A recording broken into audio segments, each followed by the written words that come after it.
Meus irmãos, por gentileza, vamos ao texto. Abram suas Bíblias. Evangelho de Jesus segundo escreveu João.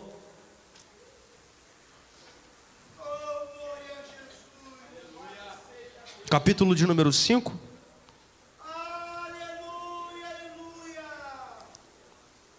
Verso 1. Leremos até o 8. Aleluia. Podemos ler? Todos já acharam? Já está no telão. Depois disso, havia uma festa entre os judeus e Jesus subiu a Jerusalém. Ora, em Jerusalém há, próximo à porta das ovelhas, um tanque chamado em hebreu Betesda. Em outras versões vai dizer em aramaico. O qual tem 5 alpandres. Neste jazia uma grande multidão de enfermos, cegos, coxos e paralíticos, esperando o movimento das águas. Porquanto um anjo descia em certo tempo e agitava a água. E o primeiro que ali descia, depois do movimento da água, sarava de qualquer enfermidade que tivesse. Ali estava um homem que havia 38 anos se achava enfermo. E Jesus, vendo este deitado e sabendo que estava nesse estado há muito tempo, disse-lhe: queres ficar são? O enfermo respondeu-lhe: Senhor, não tenho homem algum que, quando a água é agitada, me coloque no tanque, mas, quando eu vou, outro desce antes de mim. Jesus disse-lhe: levanta-te, toma a tua cama e anda. Podeis assentar. Senhor Jesus, a leitura da tua palavra foi feita. Quero, como de costume, Senhor, dizer e declarar, Senhor, quão dependente eu sou de Ti. Pelas minhas forças eu não consigo, pelo meu conhecimento eu não sei, mas é a Tua graça que me basta. O Teu poder se aperfeiçoa na minha fraqueza. Eu te peço, Senhor, que o Senhor tire toda a confusão mental nesse lugar.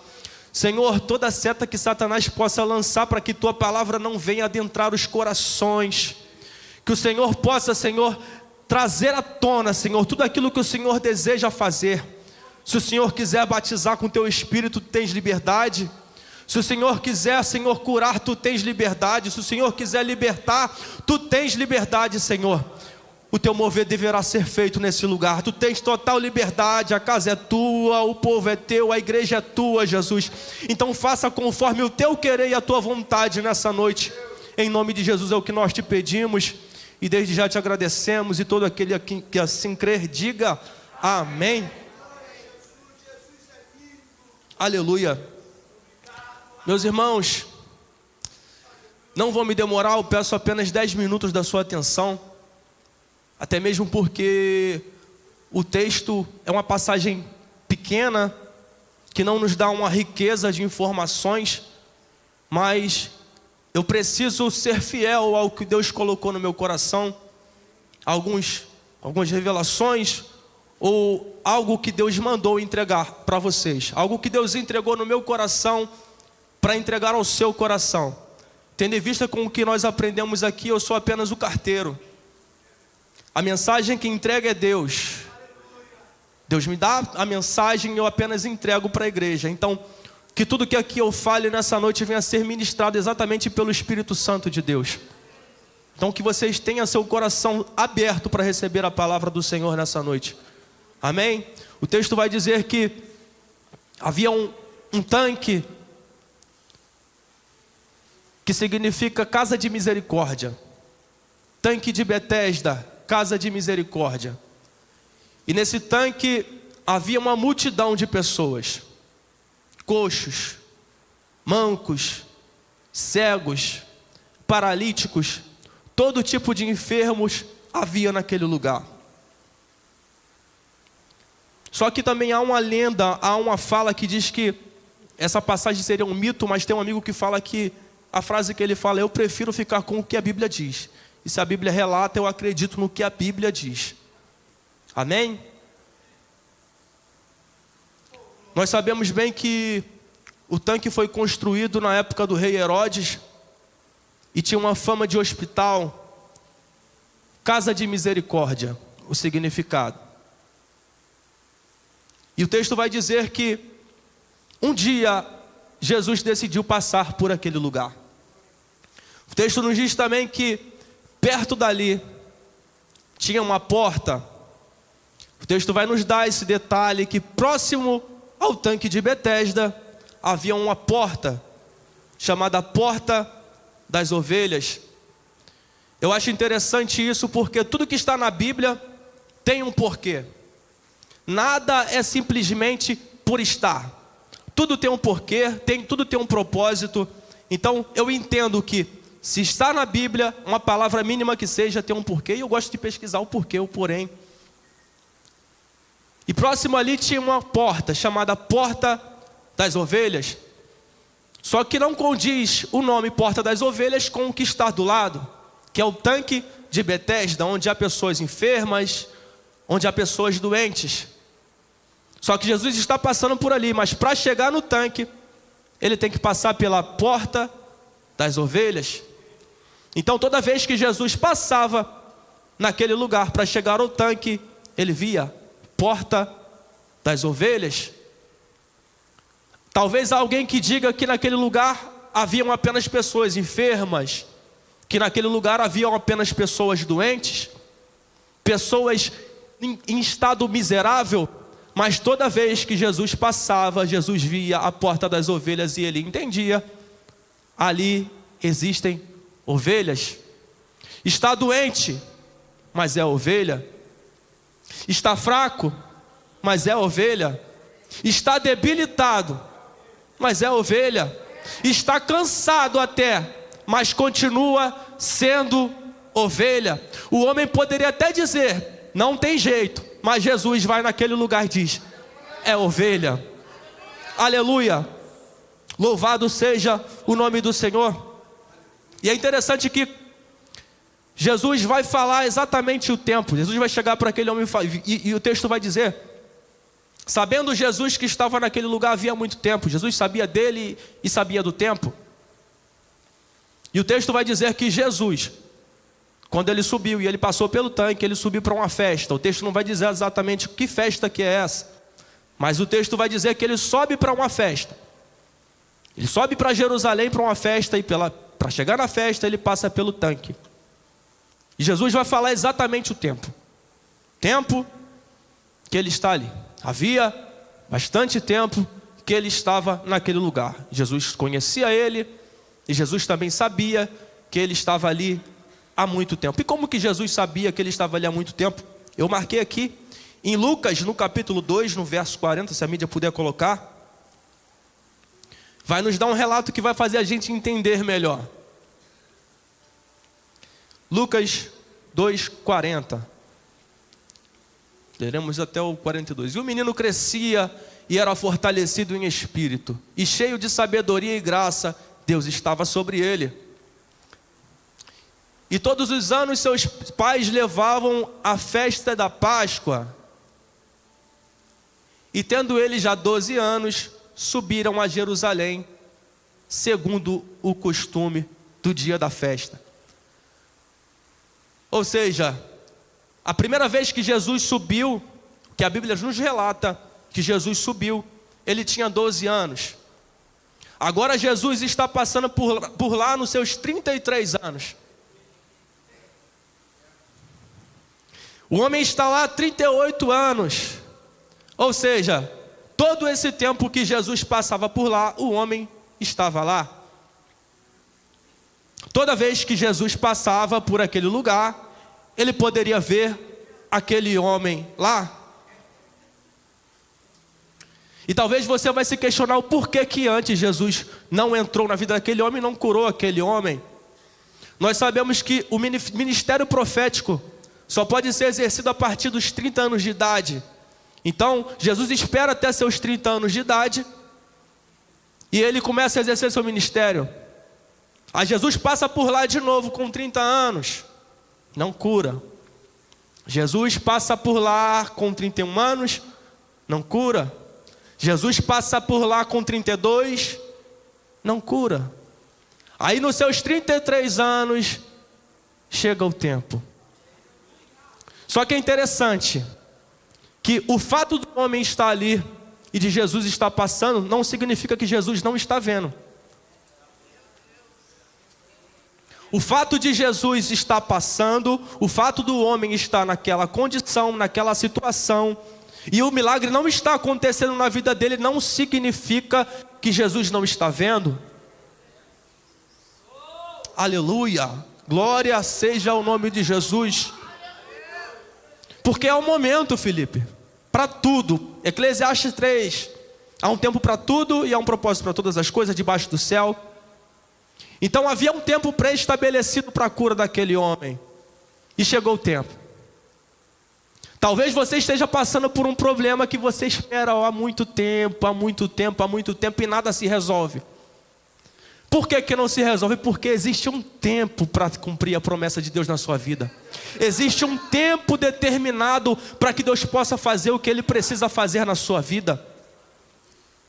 Mas você acredita, e Deus me trouxe aqui para dizer, né, para você nessa noite: espera o tempo de Deus, porque vai se cumprir.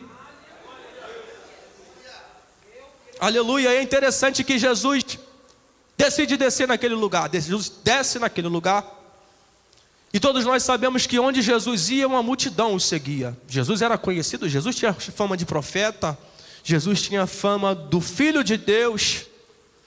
Todos sabiam que Jesus curava, que Jesus libertava, que Jesus expulsava demônios. E Jesus entra no tanque. Licença, licença, licença. E é interessante que Jesus vai entrando e vai indo até aquele paralítico. Jesus chega no ambiente. Só que o interessante, Guilherme, é que Jesus está no ambiente, mas ninguém percebe a sua presença. Jesus está na casa de misericórdia, mas ninguém percebe a sua presença. Aquelas pessoas doentes estavam tão focadas no seu problema, nas problemáticas que haviam no tanque, que eles não perceberam que Jesus estava no lugar. Eles estavam tão focados no movimento das águas, que eles não viam que o Mestre estava no local. Eles estavam tão focados no mover das águas, que eles não perceberam que a água da vida estava naquele lugar. E a água da vida está aqui nesse lugar, nessa noite. Eu não sei o que você está esperando de Deus, mas a água da vida está aqui nessa noite.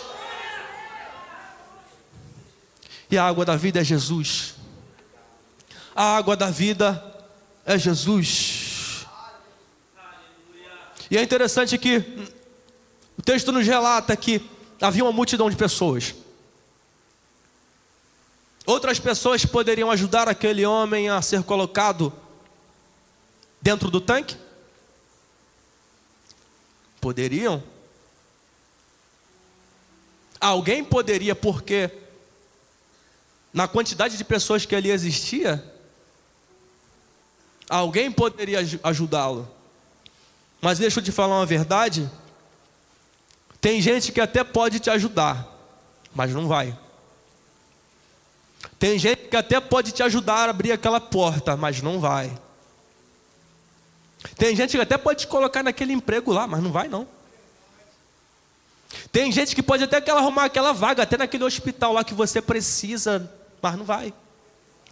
Mas é o próprio Deus te dizendo: eu não vou permitir que certas pessoas te ajudem. Por quê? Para que ninguém coloque a mão no teu peito e fale: só fez porque eu ajudei. E que isso venha roubar a glória de Deus. Porque Deus não divide a glória dele com ninguém. Deus te mostra o que é dependência dele. Há um tempo para tudo. E você precisa estar dependente, totalmente dependente do Pai.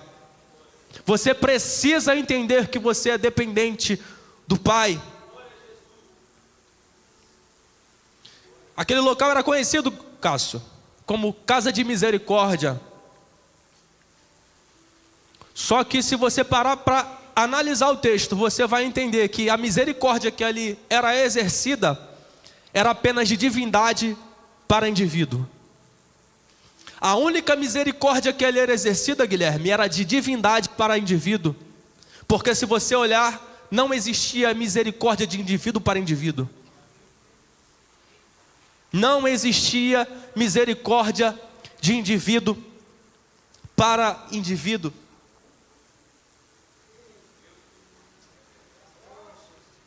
Aleluia. Não existia misericórdia. Aí eu me questionei, eu perguntei a Deus, mas Senhor, o texto vai dizer que toda vez que ele ia descer, outro passava à frente dele. Aí eu me perguntei a Deus, Senhor, aquele homem está ali há 38 anos, 38 anos. Como que ninguém consegue ajudar aquele cara? O cara está na fila. Será que não chegava a vez dele, ninguém conseguia respeitar a vez dele? Toda vez que ele ia descer, alguém passava à frente dele. E eu fiquei me questionando isso com Deus. Eu até preguei para a Jéssica antes de pregar aqui. Deus me fez entender, Carlos, por que eles passaram à frente? Eu falei, que tipo de gente é essa que passa à frente de alguém que está doente naquele tempo todo naquele lugar? E Deus me fez entender, só passa à frente de gente doente quem também está doente. Só pisa em doente quem também está doente, Carlos. Só mata doente quem está doente. A misericórdia que ali era exercida de divindade para indivíduo não era exercido de indivíduo para indivíduo. É gente que quer misericórdia, mas não exerce a misericórdia que recebe. É gente que quer de Deus, mas não exerce para o seu irmão. Aleluia! Que Deus tenha misericórdia de nós. Que Deus tenha misericórdia de nós. Aí tu para pensar. Se aquelas pessoas passavam à frente dele, é porque talvez a doença que eles tinham seja menos grave, né? Porque a deficiência dele estava na perna. Ele não conseguia ir por conta da sua perna. Mas talvez ali tinha pessoa que tinha problema no braço. Talvez tinha pessoas ali que tinham problema de deformidade no corpo. Então se o problema dele era na perna, alguém que está com o braço quebrado pode ir na frente. Eu estou com o braço quebrado, mas eu posso andar. É níveis de doença. Aí se eu estou menos doente, eu me sinto no direito de botar quem está mais doente para trás e passar por cima. Eu estou menos doente. E pelo fato de eu estar menos doente, eu passo por cima, eu passo à frente. Porque mais vale a minha cura, mais vale a minha cura do que a restauração do meu irmão. Mais vale a minha postura do que a restauração do meu irmão. Que Deus tenha misericórdia de nós. Que Deus tenha misericórdia de nós. Era como se fosse pecado mais grave e pecado menos grave, sabe?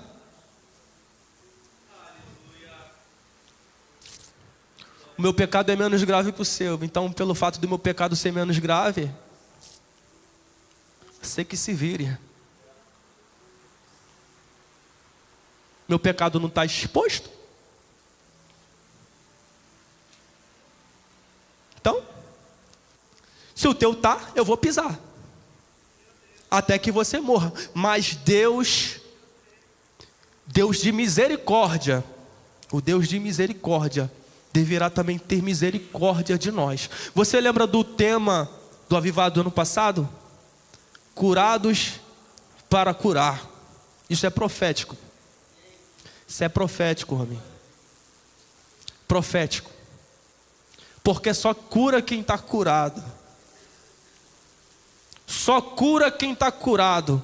E eu creio que Deus está levantando um povo dentro de um povo, gente curada de verdade, para estender a mão a quem está caído, para entender. Se tu caiu, irmão, levanta que eu vou andar mais uma milha contigo. É olhar para o irmão do lado e entender, estender a mão e falar: eu estou contigo, e não largo. Eu estou contigo. Porque um dia alguém teve misericórdia de mim. Quem era eu? Quem era você? Da onde Deus te tirou? Deus te tirou da prostituição.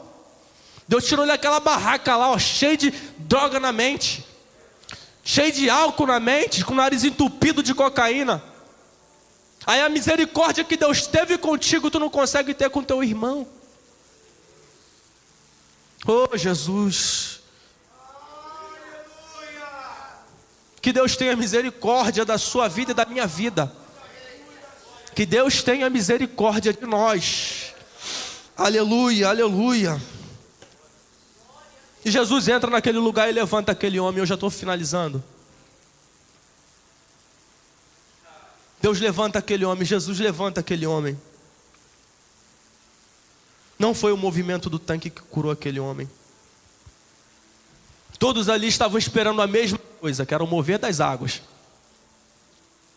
Todos estavam esperando que o anjo descesse e movimentasse as águas para que eles fossem curados. Jesus chega no ambiente. Jesus passa por um monte de pessoas enfermas, um monte de pessoas doentes. Porque é bem verdade que Jesus, Deus, Ele não ministra multidões, Ele ministra o indivíduo. E a sua palavra não volta vazia. Foi o que eu acabei de falar ali com o Guilherme. O Guilherme falou: irmão, nem sei o que tu vai pregar, mas essa palavra não vai ser para mim. Nem que seja uma coisa vai servir para mim. Eu falei: irmão, a palavra de Deus não volta vazia. Se tiver uma pessoa que for alcançado pela palavra, tá valendo. Tá valendo. Aí Jesus entra, vai passando por um em um, e vai chegar naquele homem. Ele está lá há 38 anos, ele está esperando a mesma coisa que todo mundo, o mover das águas, o movimento das águas. Mas aí Jesus fala: não, com você vai dizer diferente. Com você vai ser diferente. Pega a tua cama e anda. O que Jesus está nos ensinando? Você vai viver o que ninguém vai viver. Você vai ir em locais que ninguém foi, aonde as tuas pernas nunca te levou antes. Jesus te levanta hoje, nessa noite, e vai fazer você ir. Jesus vai te levar. Eu já peço que o Ministério de Louvor se posicione aqui, que eu já estou terminando. A gente fica muito preocupado, sabe? A gente fica muito preocupado que, não vamos fazer, não vou fazer. Cara, Deus te tirou do lugar tão sujo, tão podre. Deus te lavou, te remiu, te deu vestes novas. E às vezes você fica sentado nessa cadeira: não vou fazer porque vão falar. Eu não vou fazer porque eu já fiz muita coisa de errado. Eu já fui quebrado um dia. Aí Deus me lembra da passagem de Jeremias. Vai, Jeremias, desce a casa do oleiro. Desce lá. Aí lá na casa do oleiro, ele vai ver o oleiro trabalhando no vaso. E o oleiro está formando aquele vaso. E o texto vai dizer que o vaso se desfaz e se quebra na mão do oleiro. Só que o interessante é que nós, na condição de seres humanos, quando um vaso que nós temos, ele é quebrado, automaticamente nós descartamos. Automaticamente, Márcia, nós jogamos fora, nós substituímos. Nós compramos um vaso mais bonito, nós compramos um vaso mais formoso, nós compramos um vaso maior, nós compramos um vaso até mais caro, com mais aparência. Só que Deus é diferente. O vaso se quebra, só que Ele continua. Aquele é mesmo vaso, Ele refaz o vaso. Porque o homem te descarta, mas Deus não. O homem pode até te descartar, mas Deus nunca vai te descartar. Ele vai novamente te fazer um vaso novo e vai restaurar a sua casa. Deus vai restaurar a sua vida. Deus vai restaurar o seu ministério. Deus vai restaurar tudo aquilo que foi perdido. E te digo mais: a glória da segunda casa vai ser maior do que a da primeira. A glória da segunda casa vai ser maior do que a da primeira. Aleluia. Aleluia. Bendito é o teu nome, Jesus. Então não fique preocupado. Só faz o que Deus colocou nas tuas mãos. Mas não interessa Quem é o homem para contender com Deus? Só faz o que Deus colocou na tua mão para tu fazer. Quem é o homem? Quem é o doido para se contender com quem Deus levantou?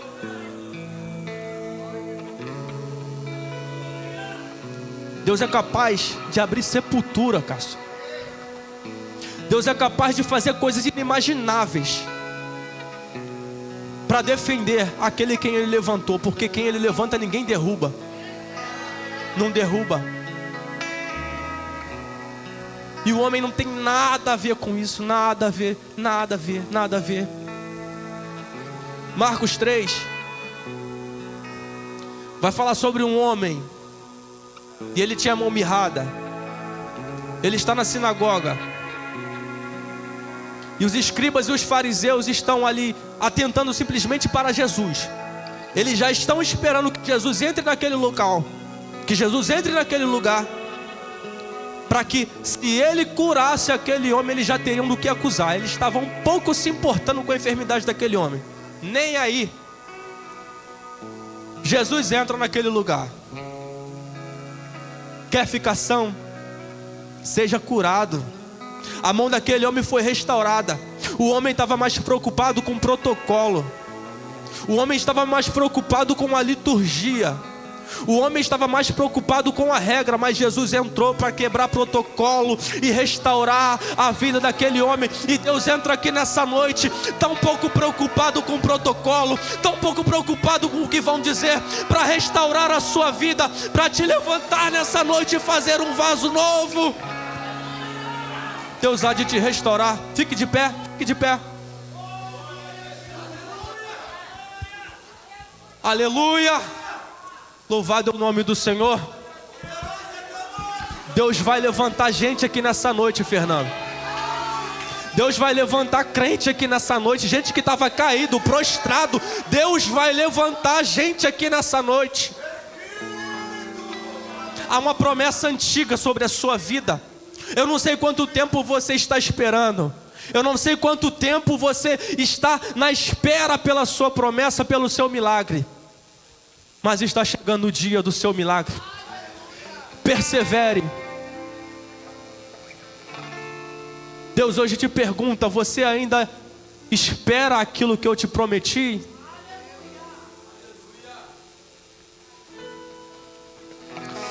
Aleluia. Você ainda sonha com aquilo que um dia você já sonhou? Você ainda está se preparando para aquilo que você tanto planeja? Ou você já esqueceu, já jogou de lado? Se prepare, porque o melhor de Deus está chegando sobre a sua vida. Através do teu posicionamento nessa noite, o melhor de Deus virá sobre a sua vida. Quem crê nessa palavra, levante a sua mão. Dá um glória a Deus. Dá um glória a Deus bem. Aleluia.